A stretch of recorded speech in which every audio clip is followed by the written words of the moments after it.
말씀 전합니다.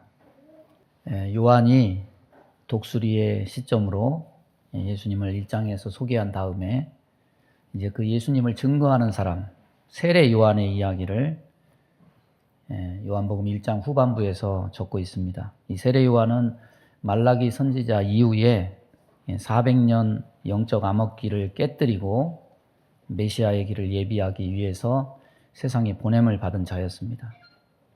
이 제사장의 좋은 가정적 배경을 가졌지만 광야 빈들에서 메뚜기와 석청을 먹으면서 회개의 메시지를 전한 하나님의 사람입니다. 이 요한은 기적을 베풀지는 않았습니다. 그렇지만 설교가 놀라울 정도로 이 죄의 문제를 끄집어내서 수많은 사람들이 세례 요한의 설교를 듣기 위해서 광야에 몰려들었습니다. 이에 대한 반응이 여러 가지입니다. 첫 번째 반응은 회개하는 사람들입니다.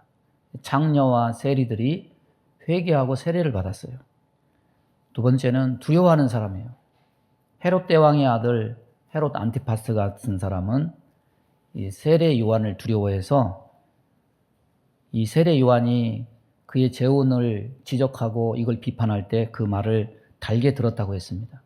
또 세 번째는 먼 발치에서 이런 세례 요한의 명성을 경계하는 이들도 있었습니다. 바로 오늘 19절에 제사장과 레위인들을 세례 요한에게 보낸 유대인들 이렇게 얘기하지만 사두개인, 바리새인들을 얘기합니다. 이 요한이 대중들의 지지를 받고 있었기 때문에 이것이 자기의 정치적 기득권에 해를 가하고 사회를 혼란에 빠지게 할지도 모른다고 판단을 했습니다. 이 세례 요한의 설교를 보면은 굉장히 신랄합니다. 마태복음 3장 이하를 보면은 요한이 많은 바리새인들과 사두개인들이 세례 베푸는 대로 오는 것을 보고 이르되 독사의 자식들아 누가 너희를 가르쳐 임박한 진노를 피하라 하더냐. 그러므로 회개에 합당한 열매를 맺고 속으로 아브라함이 우리 조상이라고 생각하지 말라. 내가 너희에게 이르노니 하나님이 능히 이 돌들로도 아브라함의 자손이 되게 하시리라. 종교적으로 우월한 위치에 있는 바리새인, 정치적 기득권에 속한 사두개인, 이 사람들을 독사의 자식이라고 부르면서 삶의 열매를 맺어야 된다 이렇게 외치니까 백성들에게 자신들이 지탄의 대상이 되는 이거를 가만히 놓고 볼 수가 없습니다. 조사해보고 나중에 예수님에게도 그러했듯이 세례 요한도 종교 재판에 붙일지 아닐지 결정해야만 했습니다. 그래서 이 대표자들이 요한에게 던진 질문이 뭐냐면 너는 누구냐? 너 정체가 뭐냐? 정체를 밝혀라. 과연 우리는 우리 자신의 정체성을 뭘로 정의 내릴 수 있을까요? 사회적 지위로, 교회에서 직분으로, 가정에서 역할로, 우리 대부분 남이 나를 보는 시선을 매우 의식하면서 우리는 살아가고 또 자신의 정체성이 사람들에게 인정받는 정체성으로 규정되어지기를 우리 모두는 바랍니다. 그런데 사실 남이 나를 평가하는 정체성과 내가 나를 스스로 평가하는 정체성, 그보다 더 높게 주님이 나를 평가하시는 정체성에는 매우 커다란 차이, 갭이 있습니다. 또 남의 시선이든 자기 스스로 평가하든 매우 왜곡되어 있거나 포장되어 있고 과장되어 있기도 합니다. 우리는 다시 한번 독수리의 시선으로, 하나님의 시선으로 내가 하나님 앞에 어떤 정체성을 가지고 살아야 될지를 바르게 보고 판단하고 그렇게 사는 은혜가 있기를 바랍니다. 우리는 지금 요한복음 1장 서두에서부터 계속 들은 것은 사실 예수님의 정체성에 대한 내용들입니다. 예수님의 정체성에 대한 소개는 이런 겁니다. 예수님은 말씀이시다. 예수님은 빛이시다. 예수님은 생명이시다. 예수님은 성전을 넘어서는 영광과 은혜시다. 예수님은 율법을 넘어서는 진리시다. 우리는 벌써 1장에서만 예수님의 정체성에 대해서 5개를 배웠습니다. 그런데 이후에도 이런 예수님의 정체성 소개는 계속됩니다. 나는 길이다. 나는 생명이다. 나는 진리다. 나는 하늘에서 내려온 만나다. 나는 생수다. 예수님의 이런 자기 정체성 선언은 구약의 하나님이 자기 정체성을 선언한 것과 쌍벽을 이룹니다. 출애굽할 때 모세가 하나님께 이스라엘 백성이 당신이 누구라고 하면 나는 뭐라고 얘기합니까? 그랬더니 하나님이 자기 정체성을 얘기해 줍니다. 나는 스스로 있는 자니라. I am who I am. 이렇게 말씀해 주심 같이 신성을 가지신 신약의 예수님도 나는 무엇이다. 이렇게 온통 자기 긍정의 표현으로 말씀하고 있는 겁니다.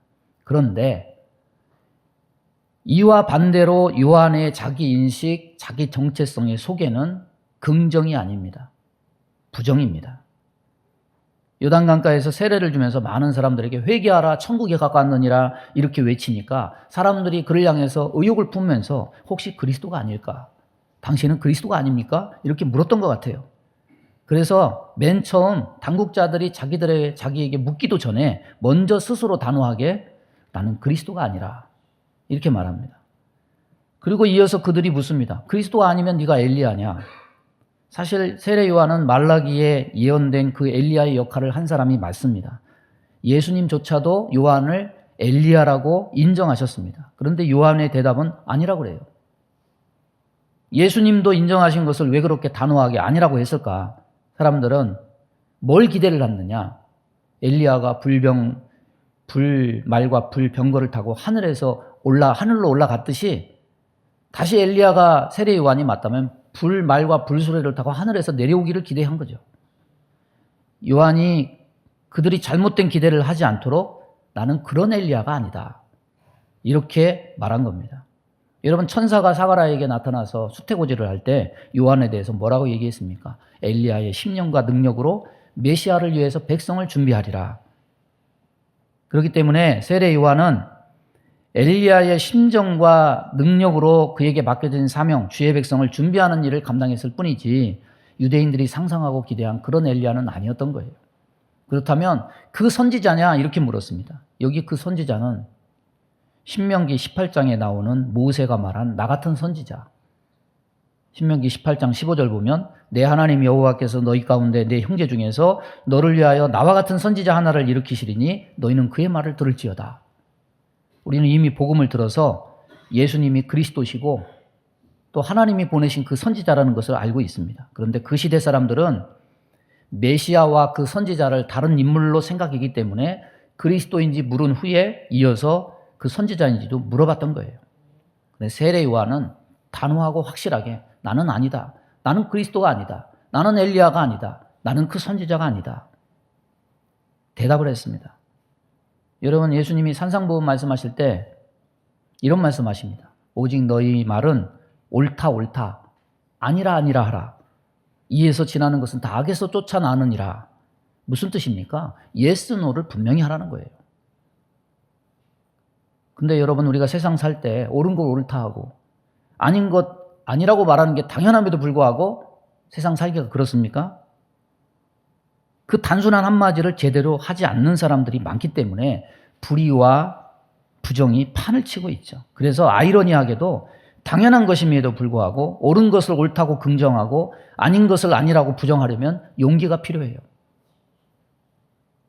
우리나라 사람들 기질이요. 이 자기 주장을 확실하게 하는 걸 별로 안 좋아하는 기질이에요. 그래서 자기 의사를 분명히 밝히지 않는 것을 오히려 미덕으로 여기는 그런 측면이 있습니다. 이걸 말하는 걸 보면 알 수 있어요. 일단 영어는 주어가 분명한데 우리말에는 나라는 1인칭 대명사 거의 다 빼놓고 얘기하죠. 그러니까 우리나라 사람들이 보기에는 말할 때마다 주어를 말하는 외국인들이 이상해 보여요. 근데 외국인들은 주어를 생략하고 말하는 한국인들이 이상하게 보이는 거죠. 그리고 일단 이건지 저건지 분간할 수 없는 말을 해요. 글쎄요. 아니, 통역하는 사람들이 글쎄요가 나오면 곤혹스럽대요. 이걸 뭘로 통역을 해야 되는지. 근데 우리는 속뜻을 알죠. 물어보지 마. 대답 안 할래. 이런 의미가 거기 많이 담겨 있죠. 또 하나는 뭐냐면 좋은 것 같아요. 그런 것 같아요. 맛있는 것 같아요. 아닌 것 같아요. 아니 좋으면 좋고 싫으면 싫고 맛있으면 맛있고 맛이 없으면 맛이 없는 거지. 좋은 것 같아요는 뭐고 이게 좋다는 얘기예요. 싫다는 얘기예요. 이것도 저것도 아니에요. 우리 사모님이 밥 먹을 때 물어요. 먹을만 해요? 근데 아무 생각 없이 먹을만 해요. 그러면 숟가락 놓고 집에 쫓겨나가야 돼요. 우리 식탁에는 절대로 같아요, 먹을만 해요, 이런 말 절대 안 돼요. 이 밥 차려준 정성에 대한 예의가 아니에요. 그럼 어떻게 해야 되느냐? 최고예요. 정말 맛있어요. 긍정의 찬사를 해야 돼요. 해보세요. 최고예요. 정말 맛있어요. 여기 교회학교 부장권사님, 오늘 점심 먹고 주방에 있는 권사님들에게 이렇게 말하는 사람만 달란트를 주세요. 많이 주세요. 이렇게 말하는 사람만. 그냥 말하는 사람은 주지 말고 웃으면서 이렇게 쌍따봉을 하면서 정말 맛있어요, 최고예요, 이렇게 한 사람 달란트 많이 주시기 바랍니다. 세례 요한이 의사표현을 확실하게 했어요. 자기 자신에 대한 잘못된 기대에 대해서 부정할 줄 아는 사람이었습니다. 따라서 백성들이 오해하지 않도록 나는 그리스도가 아니다, 엘리야도 아니다, 그 선지자도 아니다, 단호하게 말했어요. 그런데 우리가 더불어서 자기 부정의 중요성을 하나 더 짚고 가야 됩니다. 우리가 지금까지 배운 예수님의 긍정적 정체성, 나는 말씀이다, 나는 빛이다, 나는 생명이다, 나는 성전 위의 영광과 은혜다, 나는 율법 위의 진리다. 사실은 예수님 앞에 취해야 될 우리의 자기 인식, 자기 정체성이 사실은 자기 부정이라는 거죠. 여러분, 마태복음 16장 24절에 예수님이 뭐라고 말씀하십니까? 누구든지 나를 따라오려거든 자기를 부인하고 자기 십자가를 지고 나를 따를 것이니라. 우리의 신앙적 정체성은 예수님의 정체성 앞에서 이렇게 세례 요한처럼 자기 부정으로 시작되는 것이 맞다는 거죠. 그러면 너는 너를 누구라고 아느냐? 다른 사람들이 그리스도다, 엘리야다, 선지자다 그렇게 하는 거 말고 너는 너 자신에 대해서 뭐라고 얘기하느냐? 스스로 생각하는 정체성이 뭐냐? 이렇게 얘기하니까 우리가 잘 아는 말씀이 나와요. 나는 광야에 외치는 자의 소리다. 따라서 보겠습니다. 나는 광야에서 외치는 자의 소리다. 여러분, 조선시대 때 조선 전기에 정말 훌륭한 왕이 세종대왕이죠. 조선 후기에 세종대왕을 버금가는 훌륭한 왕이 정조대왕이에요. 정조가 죽은 것이 1800년에 죽었어요. 죽기 3년 전에 1798년에 자기 호를 지었어요. 뭐라고 지었냐면 만천명월주인홍이다. 이게 무슨 뜻이냐면 창덕궁 후원정에 가면 그 명판에다가 새겼는데 만개의 시냇물에 비치는 밝은 달의 주인 늙은이다, 이런 뜻이에요. 정조 자신은 달이에요. 백성은 만개의 시냇물이에요. 그래서 시냇물의 모양과 크기는 달라도 냇물에 비치는 달빛은 다 똑같듯이 자기가 왕으로서 모든 백성에게 골고루 은혜를 베푸는 정치를 하겠다. 이 평등과 탕평의 정치 철학이 담긴 호입니다. 그런데 그런 정체성이 담긴 뜻을 다 펼치지도 못하고 50도 못 되어서 결국은 사라졌어요. 여러분, 인생을 살면 경험이 쌓이고 철학이 쌓입니다. 세례 요한도 고뇌와 철학을 통해서 자신을 광야에 외치는 자의 소리라는 말을 했을까? 아니라는 거예요. 이건 요한이 스스로 한 말이 아니라는 거예요. 이것은 미리 만들어진 정체성입니다. 이 정체성을 이사야 40장 3절에 말씀하고 있습니다. 우리 다 같이 한번 이사야 40장 3절에서 5절을 한번 다 같이 한번 읽어보겠습니다. 시작. 외치는 자의 소리여 가로되 너희는 광야에서 여호와의 길을 예비하라. 사막에서 우리 하나님의 대로를 평탄케 하라. 골짜기마다 도두어지며 산마다 작은 산마다 낮아지며 고르지 않은 곳이 평탄케 되며 험한 곳이 평지가 될 것이요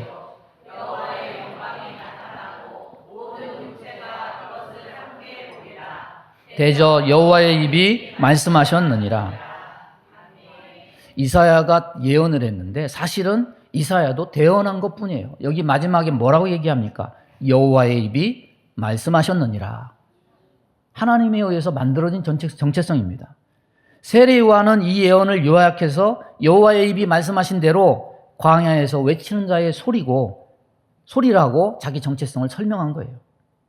여러분, 이것에는 어떤 의미가 담겨 있습니까? 요한복음에서 예수님을 소개할 때 처음에 뭐라고 얘기합니까? 태초에 말씀이 계시니라. 예수님은 말씀이에요. 근데 세례 요한은 자기를 소개할 때 나는 소리다.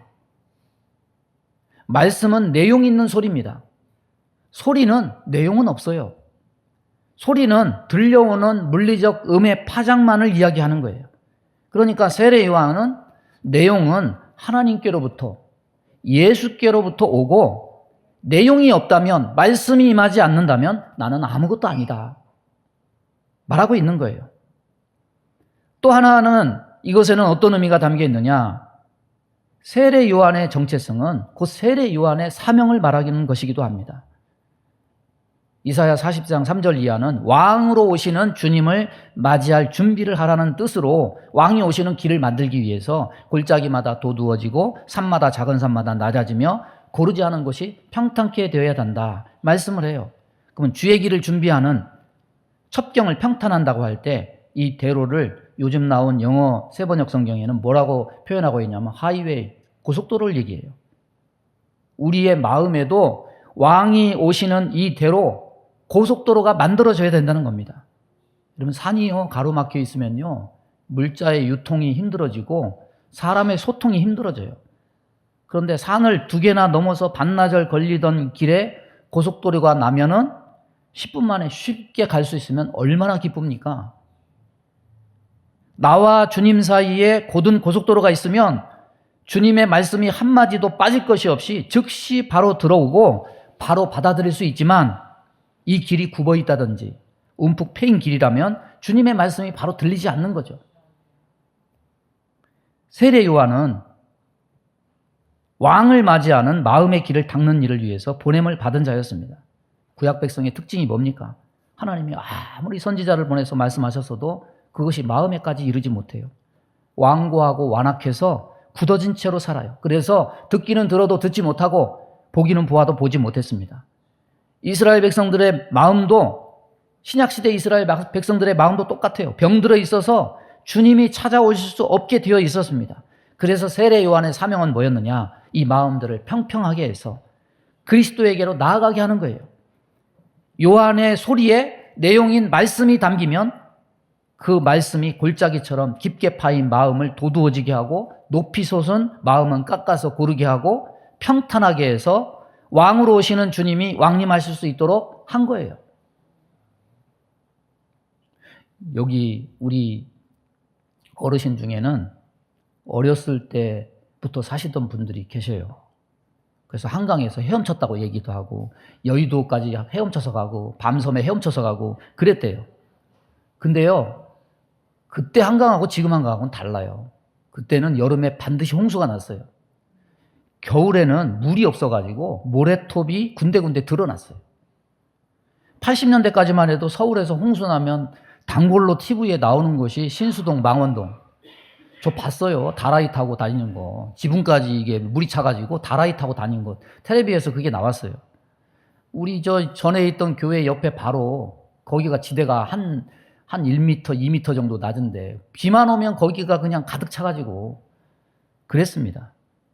근데 언제부턴가 서울에 홍수가 사라졌어요? 어떻게 그렇게 됐을까요? 그때만 해도 한강 강바닥이 골재 채취를 많이 해가지고요, 강바닥 지형이 위에서는 안 보이는데 물 밑에서 보면 골짜기야 완전. 예? 높았다 낮았다 높았다 낮았다. 그래서 정부에서 이 일에 손을 걷어붙이고 작심을 했어요. 그래서 우리 교회 창립된 1982년부터 1986년까지 정부가 한 일이 뭐냐면 한강 정비 사업. 잠실대교부터 김포대교까지 36km 구간을 나라에서 작심을 하고요, 한강 바닥 평탄 작업을 했어요. 예? 높은 데는 깎고 낮은 데는 가서 덮어 씌우고. 예? 그래서 평평하게 했어요. 한강의 다리가 몇 개인 줄 아세요? 한강의 다리가 33개예요. 33개. 근데 이 다리 길이가 거의 2km예요. 원래 한강 폭도요, 이렇게 넓지 않았어요. 700m 정도? 그때 강폭도 곱빼기로 늘렸어요. 그리고 제일 중요한 거는 한강 수위를 2.5m로 일정하게 유지되게 하기 위해서 이 잠실대교부터 김포대교 다 밑에까지 눈에 보이지 않는 수중보를 만들어서 이 서울을 통과하는 물은 일정량 2.5m를 유지할 수 있도록 그렇게 가뒀어요. 그러니까 잠실대교부터 김포대교까지 이게 한마디로 수영장에 물이 갇혀 있는 것처럼 그렇게 된 거예요. 예? 집중호우가 되면 우리는 물이 차 있으니까 안 보이죠. 그 수중보 밑에 수문이 있어가지고 집중호우가 되면 그 수문을 열어서 물을 또 빠르게 내보내고 그렇게 조절을 한다고 그래요. 그러니까 우리는 몰랐지만은 오늘날 우리가 보는 한강은 원래 있던 옛날의 한강이 아닙니다. 이 한강은요, 만들어진 강이에요. 만들어진 강. 여러분, 요한의 정체성이 이와 같아요. 요한의 자신의 정체성은 만들어진 정체성입니다. 요한의 사명 또한 사람의 병들고 구부러진 영혼들을 예수님이 오실 수 있는 마음으로 만드는 사명이었습니다. 세례 요한은 정체성도 사명도 자기 능력, 자기 내용, 자기 철학으로 하지 않았어요. 말씀에 있는 대로 광야의 소리라고 말했습니다. 사명을 주신 대로 높은 곳은 깎고 낮은 곳은 도두어서 주님이 오실 대로를 건설하는 일을 했습니다. 여러분, 사람이요, 겉으로 보기에는 꾸미고 다니고 멀쩡하게 보여도요, 심령 내면을 보면 가히 사막과 광야와 같아요. 사망의 음침한 골짜기 같은 마음들이 다 있습니다. 굴곡된 부분이 많고 삐뚤어진 부분이 많아서 주님의 말씀을 제대로 듣지 못해요. 마음의 깊은 상처와 열등의식 때문에 하나님의 말씀이 귀에 잘 들어오지 않는 사람들도 있습니다. 또 어떤 사람들은 뭔가 세상적인 것들이 입력이 돼 있어서 하나님의 말씀이 들리지 않는 사람들도 있습니다. 이런 사람들은 말씀을 들어도 순수하게 받아들이지 않아요. 어떻게 해서든지 꼬아가지고 이상하게 들어요. 이게 다 마음이 구부러진 사람들입니다. 광야와 같은 사람들입니다. 주님을 모실 수가 없어요. 주님의 말씀이 들리지 않습니다. 여기에는 주님의 말씀이 거할 수 있도록 평탄 작업이 필요합니다. 어쩌면 믿는 자는 가장 먼저 이 일에 치유를 받은 사람일 뿐만 아니라 다른 사람들의 구부러진 마음이나 삐뚤어진 마음을 어루만지고 싸매어서 상처받은 그 마음들이 치유받게 하는 광야의 소리 같은 사명자들이에요. 여러분, 소리는 절대로 스스로 혼자 일할 수 없어요. 내용과 말씀이 주어져야 돼요. 그러면 그 말씀이 역사에서 사람을 살리고 소생케 하고 돌이키게 합니다. 우리 모두 그런 소리가 되는 은혜가 있기를 바랍니다. 주님을 알리고 주님을 보여주는 광야의 소리가 되어야 돼요. 소리로서 일하는 사람은요, 자기를 내용으로 알아주지 않는다고 해서 낙심하고 슬퍼하지 않아요. 세례 요한도 그랬고 사도 바울도 그랬어요. 사도 바울이 감옥에 갇히니까 그를 적대하는 사람들이 바울이 감옥에 갇힌 것을 보고 박수를 쳤습니다. 그리고 더 열심히 전도했습니다. 무슨 이유로 그렇게 했느냐? 선한 이유가 아니라 옥에 갇힌 사도 바울이 자신은 갇혔는데 자신의 대적들은 더 열심히 전도한다는 소식을 들으면 더 억울해하고 약올라하라고, 그걸 기대하고 상상하면서 그렇게 되기를 바라는 목적으로 더 열심히 전도했습니다. 그런데 사도 바울은 이런 일에 자존심 상해하지 않았어요. 오히려 왜 그랬느냐?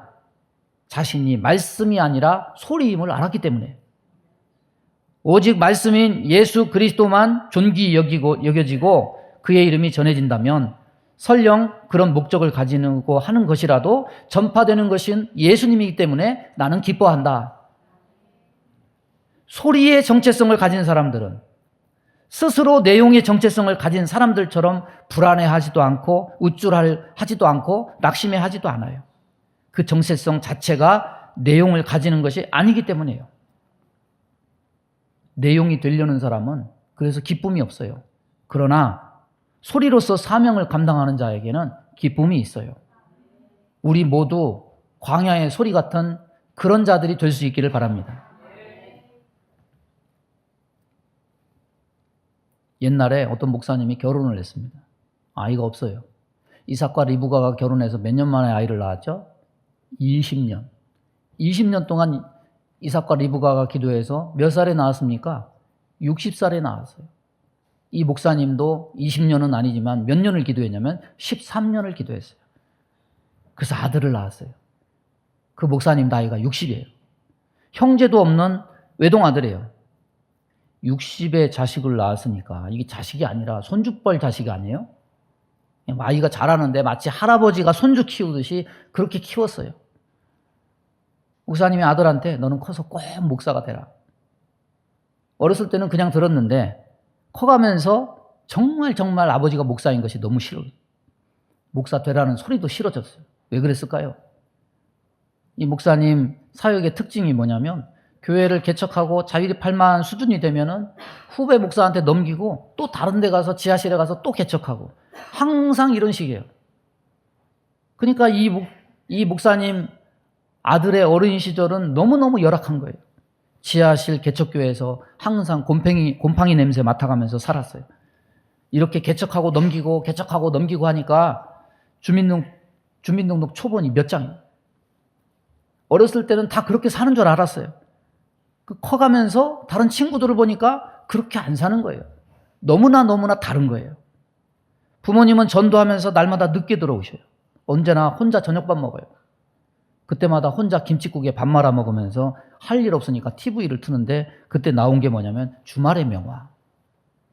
OST 나오잖아요. 빰빰빰빰빰. 지금도 그게 트라우마가 돼가지고 그 소리만 들리면 곰팡이 냄새 막 힘들어 한다고 그래요.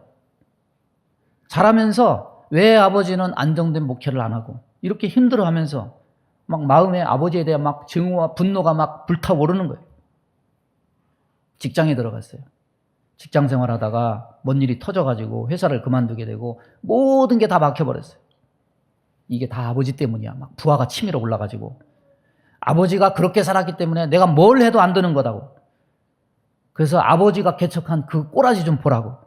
그걸 보여주기 위해서 어머니 아버지를 차에 태우고 서울 경기 일원에 개척한 교회들을 순방을 한 거예요. 참 보라고 막. 근데 그 개척교회들을 가니까 지하교회가 하나도 없어요. 번듯한 교회로 다 서져 있어요. 어떤 교회는 몇천 명이 되는 큰 교회로 성장을 했어요. 교회 박물관에 가니까 제1대 목사인 아버지 이름이 있어요. 그때 교회 치던 교회 종이 교회 박물관에 전시가 돼 있어요. 이 꼬라지 보라고 큰 소리 치려고 다녔는데 오히려 당신이 이름 없이 빚도 없이 개척한 그 교회들이 다 번듯하고 성장해서 삶이 헛되지 않았다. 이걸 증명해 주는 꼴이 돼서 부모님한테 큰 위로가 됐어요. 이게 망치 한 대 얻어맞은 충격을 받았어요. 이 아들 목사님이 다시 직장을 잡으려고 그때는 목사 되기 전이죠. 원서를 넣는데 항상 면접만 보면 떨어지는 거예요. 면접을 하면 면접관들마다 아니 서로 짠 것도 아닌데 다른 회사인데 짠 것처럼 뭐라고 꼭 묻냐면 목사 하실 분 같은데 여기 왜 오셨어요? 그럼 왜 그러냐고. 아니 좋으신 분인 것 같은데 하다가 꼭 목사한다고 가버릴 것 같아서 우리가 난감해질까 봐서 그런다고. 절대 그럴 일 없다고. 근데 결국은 면접에 다 떨어져요.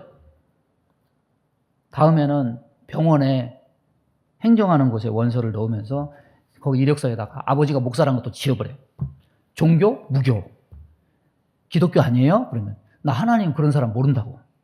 철저하게 발뺌을 했어요. 됐을까요? 안 됐을까요? 됐어요. 합격했어.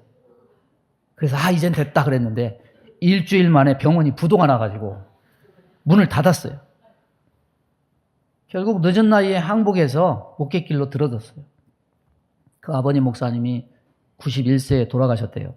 점심 잘 드시고 서로 얘기도 하고 그러다가 갑자기 천장을 이렇게 보면서 야야 저거 봐라. 너무너무 좋다. 너무너무 좋다. 너 안 보이냐? 그러니까 아버지 왜 그래요? 왜 갑자기 아무것도 안 보이는데? 그렇게 하다가 그냥 소천하셨어요. 그 아들이 나중에 이 교회 저 교회 훈련을 받고 큰 교회의 청빙이 됐어요. 그런데 마음이 불편해지는 거예요. 청빙을 고사하고 자기가 그렇게 미워하고 증오하던 자기 아버지가 하시던 개척의 길을 그 아들이 갔어요. 코로나 때 개척을 해서 지금 목회 잘하고 있어요. 우리 노예에 있는 목사님 얘기예요. 여러분 말씀을 정리합니다. 우리는 모두 우리 삶에 내가 바라는 이상적 정체성이 있습니다. 미래에 맺어질 나의 정체성이 지금보다는 나아지기 위해서 젊음과 열정과 재물과 모든 것을 불태우면서 올인합니다. 그렇게 하면서도 그렇게 되지 못할까 봐 불안한 마음도 있어요. 그러나 그렇게 해도 내가 원하는 정체성이 만들어지지 않아서 때로 괴롭고 속상하고 슬플 때가 있습니다. 어떤 사람들은 자기가 꿈꾸는 정체성을 주님이 이루어 주시기를 바라는 목적으로 종교 생활을 하는 사람도 있습니다. 그러나 우리의 완고함으로 우리의 정체성을 만들 수 없습니다. 하나님은 그 어떤 사람들의 정체성을 세례 요한의 삶처럼 스스로 만들어 가십니다. 저와 여러분 보고 세례 요한같이 그렇게 살라고 하시지는 않을 겁니다. 그러나 오늘날에도 하나님이 만들어 가시는 정체성의 사람들이 분명히 있습니다. 우리가 꼭 목사, 선교사가 돼서 사명을 감당해야 되는 것은 아니지만 우리 삶이 어떤 방향의 정체성으로 나아가야 하는지에는 차별이 없습니다. 나는 그런 삶에서 제발 빼주세요. 나는 그런 거 못해요. 나와는 상관없는 삶이에요. 이렇게 말할 수 없는 부분이 있습니다. 우리는 주님을 드러내는 일을 위해서 존재할 뿐이고 그것이 가장 가치 있다는 점에서는 이거는 논할 필요가 없는 겁니다. 주님이 나를 위해서 존재하는 게 아니에요. 우리가 주를 위해서 존재할 뿐입니다. 이것은 삶의 정체성을 정하는 모든 그리스도인들에게 동일한 기준이 되는 겁니다. 그래서 우리는 사도 바울이 고백한 대로 이렇게 고백할 수밖에 없어요.